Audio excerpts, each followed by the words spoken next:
নন্দিতা রায় ও শিবপ্রসাদ মুখোপাধ্যায়ের জাদুকরিতে ভর করে এই বছরের প্রথম ব্লকবাস্টারের মুখ দেখল বাংলা।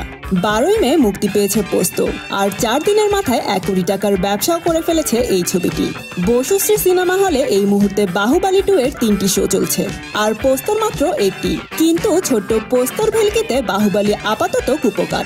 যদিও বাহুবালী দেশব্যাপী একটা বিরাট অঙ্কের ব্যবসা করেছে, যা পোস্তর থেকে 1000 গুণে বেশি। তবে এই মুহূর্তে হিসাব বলছে বসুশ্রীতে বাহুবালীর 3টে শো মিলিয়ে পোস্তর 1টি শো এর সমান। পোস্তর টিকিট পাওয়া দায় হয়ে পড়েছে দর্শকের কাছে।